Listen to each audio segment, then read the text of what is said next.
Welcome to the Mind for Success podcast. I'm your host, Kimberly Lebbing, and I love seeing business professionals, leaders, and entrepreneurs have massive success in their businesses. Are you ready to reach a higher level in your business? Are you looking to rise to the top and break through the barriers that are holding you back? If this is you, join us on the Mind for Success podcast. Welcome to the Mind for Success podcast. My name is Kimberly Lebbing, and I'm super excited today to bring on our guest, Paul Halme. And Paul is a personal finance coach, and he's got a great story. I love his drive for business. He's super focused, and I think you're going to love what he has to share with you today and find a lot of value. So welcome, Paul. Thank you. I'm excited to be here. Awesome. So what I love to do, I love to hear everyone, because you've got a unique background too. So I'd love for you to share your story. Everybody has a unique background, truth be told, but I'd love for you to share your story with our listeners. Mine kind of goes crazy. I grew up as a kid in a small Midwestern town in South Dakota, very small town. Went to college, played golf in college, Division II up there. I'd always had a dream of being a pro golfer, and then realized that we didn't play enough golf up there to even be competitive. So my best friend at the time I met in college, he's like, hey, I'm going to move to Dallas and I'm going to fight in the UFC someday. And we just watched the UFC. I'm like, well, that's kind of a cool goal. Okay. And then I looked around and I was like, man, there's really nothing in this town that I have that I want to do. And I want to go do something bigger. So I'm like, I'll go to Dallas for a year, see if I like it, and then kind of go from there. And then I ended up meeting my wife 2 months later and met her, ended up falling in love, ended up staying down there, getting married. And then it's like, man, I got to get a real job now. So luckily through training jiu-jitsu and MMA, I met these guys that were stockbrokers. This is back in 2001 when the market was on fire and they were hiring everybody. And I was like, hey, I'd like to do that. And they're like, but do you have a degree? And I'm like, yeah. And they're like, cool, I'll get you an interview. Went in, aced my interview, and I was entrepreneur for 6 years, stockbroker for 6 years. Best job I ever had. I learned so much about money, mindset, investing. But I always had this pulling to be an entrepreneur. Watching my best friend, he literally accomplished everything he said he was going to do. He opened up a gym, started training, he made it to the UFC. And then I got to go travel with him. And I was like, man, this is a really cool lifestyle. Being an entrepreneur is kind of what I want to do.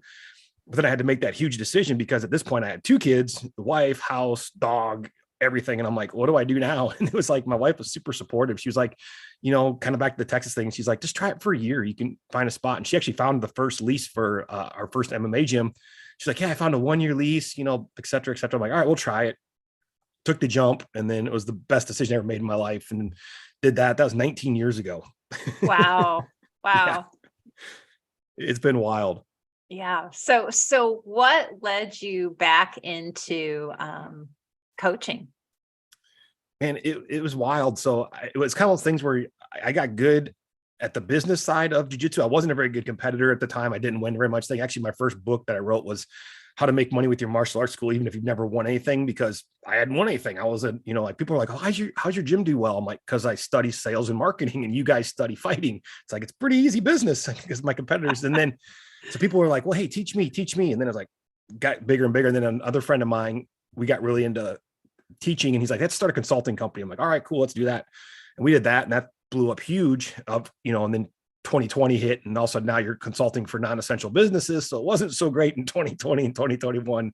But I just had this passion. And then what happened was we started having gym owners start making money, and they're like, I don't know what to do. I have too much money. I'm like, well, that's a great problem. Our systems work, but let's talk about investing. And they're like, oh, everybody's so scared to talk about investing. I'm like, it's not a scary thing. It's like, I did it for 6 years. It's so easy, but everybody thinks like, well, I can't go talk to a Fidelity or Schwab or an Ameritrade until I have millions of dollars. It's like, no, go in there right now with $2,000 and be like, can I open an account? And they're going to help you open an account. They're going to help you. But it's getting people past that first thing of like the mindset and education of like, money is good. Money's not evil. It's, I grew up with the whole bad mindset with money. Like, oh, we can't afford that. Money doesn't grow on trees. Rich people suck.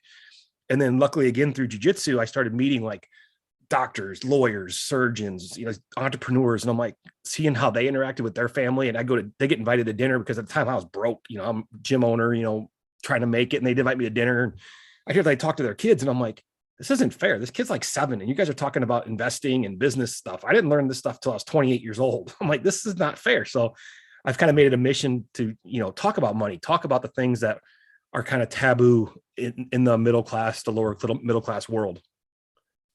I love that. And I just an observation, just from the people that I know, you've got such a unique background, because you've got, you've got the finance background, but then the jujitsu, like, to me, I'm like, you've got probably like ninja discipline, I'm guessing, Yeah. from that you've been able to put into your business. So it's a really valuable background that you have. Thank you. So, Yeah, I've been lucky.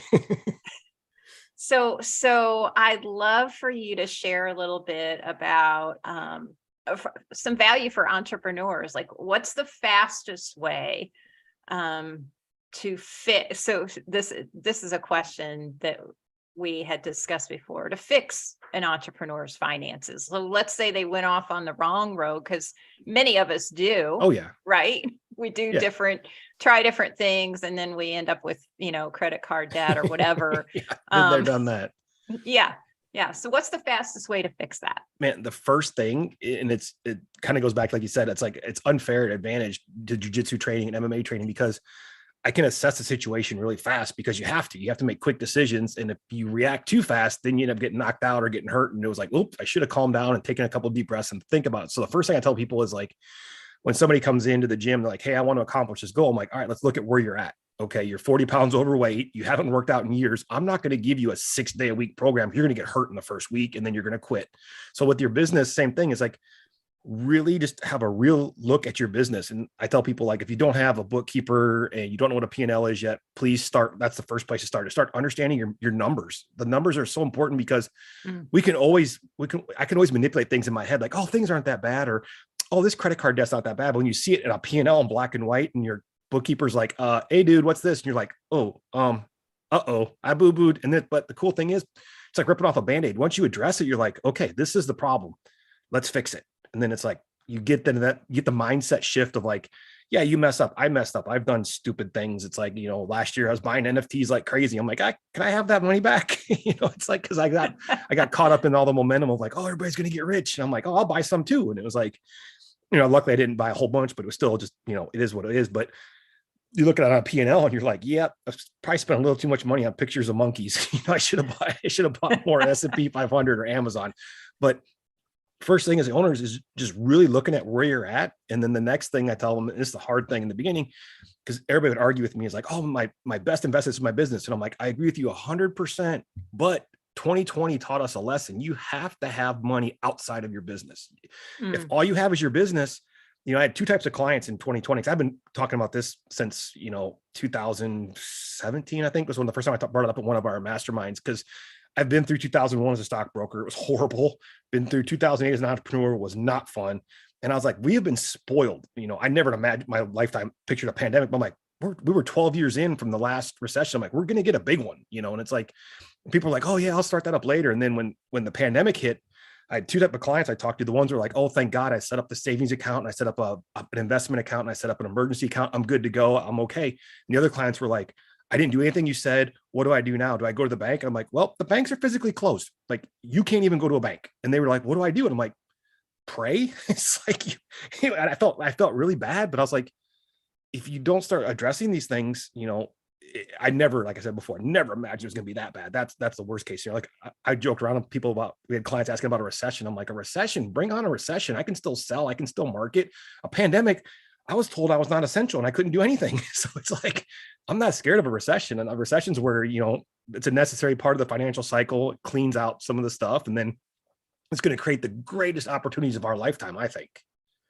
Absolutely. Yeah, absolutely. And it was interesting how different people handled it. And some people were able to pivot. Some people weren't. I know money had a big piece of it, but a lot of it was mindset too. Huge. It was a scary time. I got depressed. Yeah. It's like, yeah, they took away my outlet. My outlet has always been training. And it's like, well, you'll go to jail. I'm like, what am I going to do? Go for walks? My wife and I would go for 5-mile walks every day. And it was okay, but it's still not the same. And it was like, I didn't have that outlet. And yeah, it was a dark time. Yeah. Yeah, it was a lot. My husband and I did the same. We actually talk about, it was great for marriage though. Yeah. It Yeah. was really great for our relationship because we all got closer It, during that it, time. it So, was crazy too. You saw a huge spike in divorces too. It's either you got closer or you got divorced because you were like, I either that's like this true. because you were stuck. It's like I either, I have family members. I'm like, most of my family members are either got divorced or getting divorced. And I'm like, okay, well, this, obviously things weren't good, but like my wife and I, we communicate all the time. So it was like, it was fine for us. It was actually fun because like I said, I had somebody to talk to and hang out with, where the people that weren't liking each other too much, it was kind of bad when you're locked in the house with somebody you find out that you're not that crazy about. That's true. So true. Okay, so I love just checking out some of your information that you sent before. I would love for you to share why you think everyone, literally everyone, can become a millionaire. Yeah, at the end of the day, it's just math. And I hated math in high school. I tried Ha! to avoid taking math in college. And then when I became a broker, I thought, I was like, I started working as a broker and I'm talking to people with all this money. And I'm like, wow, this must be either they inherited money or there's some complicated thing. And I'd talk to these people in their 60s. I'm like, so what did you, because the people are always so nice to talk to 90% of the time. And they love telling their stories. I'd always ask people like, hey, how did you do this? And they're like, I just put $500 a month away for 50 years or 40 years. And I'm like, what, you didn't buy and sell stuff? Like, no, I just put it in this fund and I just don't worry about it. And I'm like, okay. And I'd hear that story every day. And I'm like, and then I'd see the people that are like actively trading and trying to like beat the market and they're losing money and they're pulling their accounts. And I'm like, wait a second, there's something to this. So it was really cool. You can go to any financial calculator. In my book, I break it down too. It just depends on the age. It's so cheap. Like my son right now, he's 20 and we've been talking about money his whole life or like that. And I'm like, listen, dude, I said, you have to put away $125 a month for the next 40 years and you'll be a millionaire. And he's like, really? And I show him the numbers and everything. He's like, all right, cool. And he's kind of like me. He's like, well, I'm going to do 250 a month then so that I can be a multimillionaire. And I'm like, okay. Cause I showed him the numbers. I'm like, if you wait to 35, then it's like, $400 a month. And then at 45, it's $1,200 a month. And then at 55, it's like over $2,000 a month. So I tell people, I'll get people that are either one of two things. They'll be like, oh man, I'm going to get started. Or like, I'm 47. I'll talk to people like in their late 40s and they're like, man, I haven't done anything. I built my business and I did that, but I never took money out and had any cash flow. And like, what do I do? I'm like, well, I'm a super optimist. So I'm like, well, the best news is from 50 to 60 is your prime earning years. So you're going to be putting away a lot of money every month. And I just give people hope because anybody can do it. Even at 50, you can be a millionaire at 65. It's going to, cost you $2,500 a month or whatever. But if you're in your prime earning years and the whole scheme of things, it's not a ton of money. And you put it towards it. And the best part is when your dollar cost averaging the $2,500 a month, it smooths out the bumps that we're going through right now. Right. I love that. I love your perception on it, the mindset behind it. And it's, you're right. Anybody can do it. It's just the getting started part. Yeah. And the longer you wait, it's a little more painful, but just like exercise, you put on a bunch of weight and you wait to put it off when your doctor says, hey, you need to lose weight or you're going to die. It's like, you're going to have to put in a little more work than the person who's kept a steady fitness level for 40 years. That's true. I think about, the people that have waited are probably more motivated because they can see the end or the retirement closer. Oh yeah. I have conversations all the time with people like that. And I just want them to have hope still. I mean, yeah, you could be in your 50s and just start. Yeah, absolutely. Okay. So, what is the difference between trading and investing? Man, that is a great question. And people are like, because everybody gets like day trading gets a bad rap. And I know people that are good traders, but literally they have to sit there, stare at a screen and be trading all day, which is not fun. And it's super exhausting. And every time I try to trade, I'll get lucky and then I end up losing more than I win. So I'm like, okay, I'm not designed to be a trader. And an investor is like a Warren Buffett type person who literally just buys things all the time. He literally says he buys things with the intention to never sell. Like he still owns shares of Coca-Cola he bought like 40 years ago. I mean, it's insane. Like his Apple, and I posted a really cool infographic. It showed like Zuckerberg being worth like so much more than Buffett last year. Now Buffett's worth more than him. But Buffett, like it sounds weird, but like his net worth doesn't grow in a huge number every year, but it grows every year, like literally. But he managed, like I remember in 2001, people were making fun of him because he wasn't investing in the .com stuff. He's like, I don't understand it. I'm not going to invest it. I'm going to buy Coca-Cola and Kraft and whatever. He never got hit by the crash. He didn't get hit by the crash in 2008. He didn't get hit by the crash this year. It's like the guy's still adding billions. And there's another one where like he makes like 140 million a quarter in Apple dividends. Wow. It's just like, but That's he's like, insane. yeah, it's just insane. But he literally, and if it's kind of like we said earlier, the older you get, the more buying power and the more ability you have. Like if you look at the chart, he's made most of his net worth after the age of 65. It's just crazy because it's compounding and he doesn't ever sell. He just buys strong companies. I mean, I take that back. He does sell, but if he sells out of one company, it's to buy into a company he believes has a better upside. But he literally has Coca-Cola shares from God knows how long ago. I love that. Wow. Yeah, it's different. Yeah, because trading's sexy and it's like, oh, I'm gonna, quit my job in day trade. And everybody I've talked to that's tried that. It's a pretty tough go and it's stressful. Where investing is like, oh, market's down, good time to buy. I'm a big fan of Amazon. Every time it's been getting crushed this year, I'm like, oh, it's on sale again. I just keep telling myself that it's on sale. I love it. I love it. What a great attitude. So, speaking of attitude, mindset, why are a lot of people unhappy no matter how much they have?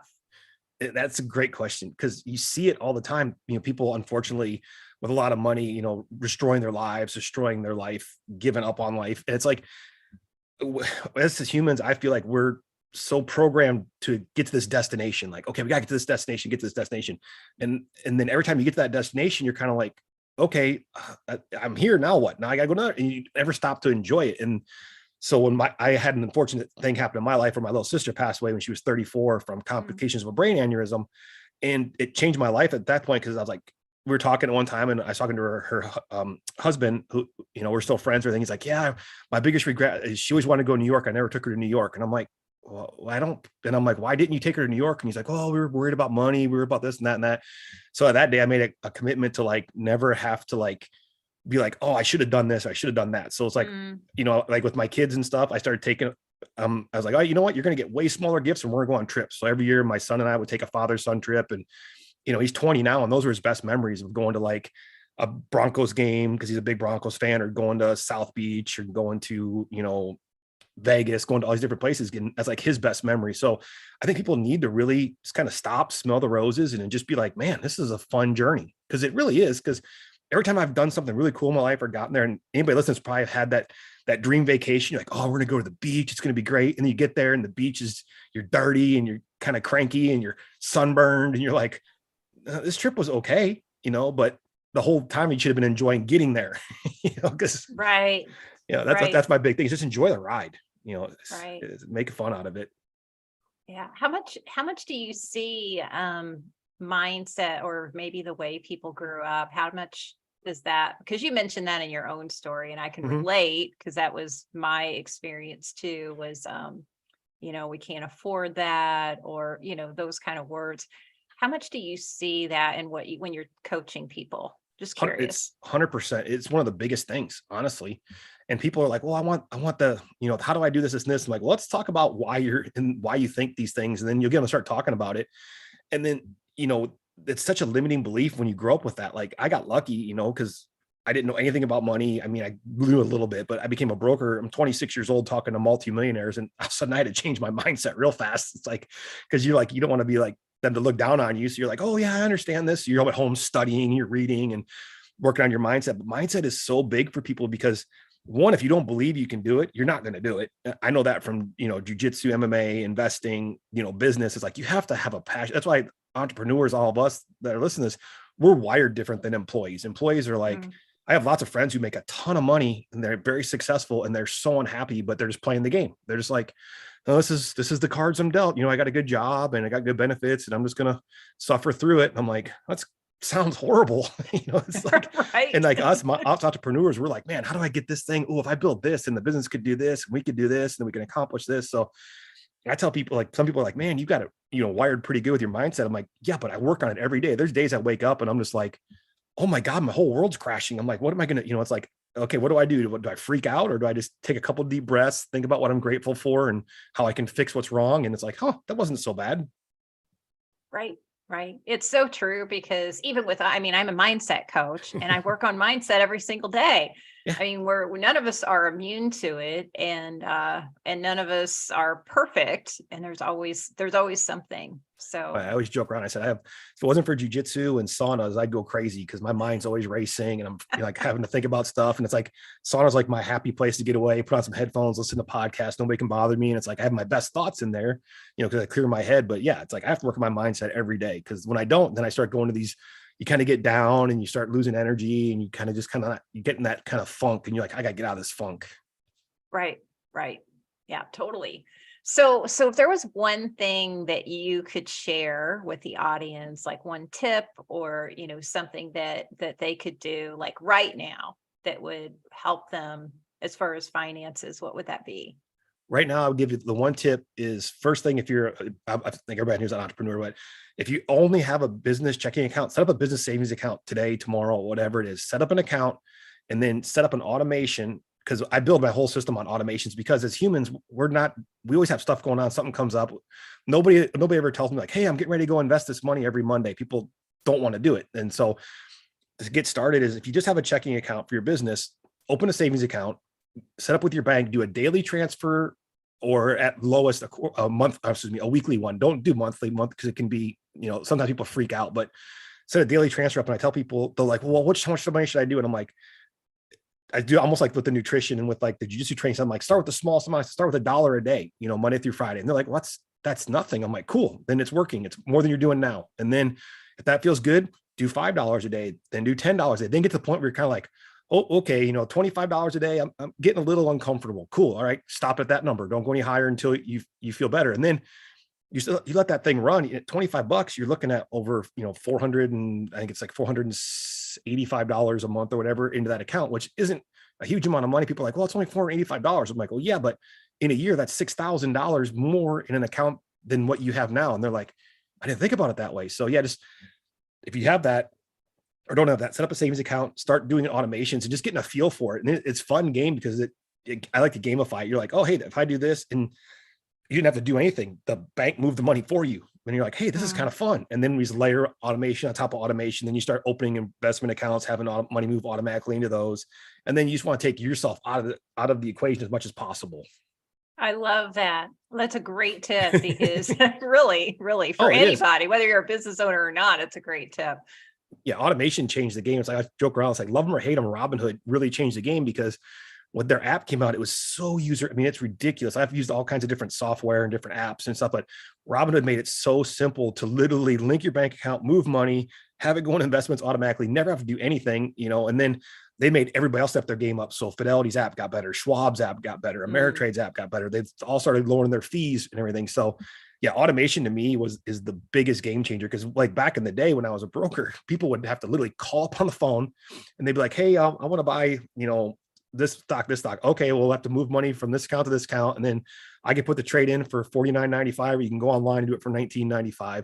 And then people were like, back then, even then they're like, oh, I don't want to use the internet. I remember those phone calls in 01 and 02 and people were like, I just don't trust the internet. I'm like, all right, I'll do it for you. But they're going to charge you $50. Now it's like, you can buy stock for free and you can buy slices. They call it, I think Schwab calls it slices, Fidelity calls it something else. But the big thing with investing, people always freak out. Like Amazon before it split was like $4,000 a share. So I talk to people like, well, I want to buy Amazon. I don't have $4,000, but now you can go in there and buy $20 worth of Amazon every Monday. So it's all this stuff has changed so much. And I think it's going to keep getting better and better and easier. Yeah. That's amazing. That's it's awesome. So cool. Yeah, it's cool. Awesome. So this has been so valuable, such a great conversation. What is the best way, or how do you want people to connect with you? How do they find you? Yeah, the social media, my favorite's Instagram, instagram.com/PAUL_HALME. The only thing I don't like about Instagram is the imposter accounts that try to get you to send crypto. So if you look at my bio, it literally says, I will not ask for crypto, because I've had people like, hey, I sent you some Ethereum. I'm like, I never asked you for Ethereum. And they're like, it'll be like my name with like underscore or something. Oh, no. I'm like, and then you report to Instagram, they don't do anything about it. And I'm like, okay, great. So I put that in my bio, but I just like Instagram. To me, it's a happier place. I love people's stories, seeing behind the scenes, even people you're following. And that's one tip I give this one out too for the entrepreneurs if we got time is, if you read like Chet Holmes' book, The Ultimate Sales Machine, he talks about like your dream 100, whatever that, find the people that you want to like eventually do business with or learn from, start following them. Their stories, they give away so much of what they're doing. And you're like, this is great. And then don't ask them for anything, but start commenting on their stuff. Like I've had Gary V reply back to things. I've had Andy Frisella. I've had like Aaron Wagner, these people I look up to. I'm like, I never ask for anything. I'm always like, they do something cool. I'm like, oh man, that's awesome. I want to do that someday. Or, oh, great. Hey, congrats on the new book. And it's like, you start getting this spot. And then obviously like the bigger guys aren't going to remember you, but the smaller ones that are a little bit out of your world, you run into them at a conference, they'll know you. And you're like, oh, that's pretty cool. Yes. But use Instagram as a tool. I mean, last thing you want to do is go on there like, hey, can I pick your brain? Or, hey, can I buy you? I'll never do that. But like, just interact with their stories and their life. And then you'll get to these events, you meet people, and then it's a little bit of a way to get a little bit closer to that dream 100. Absolutely. I love it. That's another great tip. So I'll have your Instagram URL in the show notes so that people can connect with you. I want to thank you for being on today. And yes, for our people that are listening, to our listeners, check out his Instagram, follow him, follow Paul, and check him out because he's giving a lot of value and doing a lot of good things out there. So thank you, Paul, for being on today. Thanks for having me, Kimberly. It was fun. Are you ready to break through the barriers that are holding you back and reach a higher level in your business in just 4 hours? Be sure to click the link today and join other high-achieving professionals that have worked with Kimberly Lebbing to accelerate their success.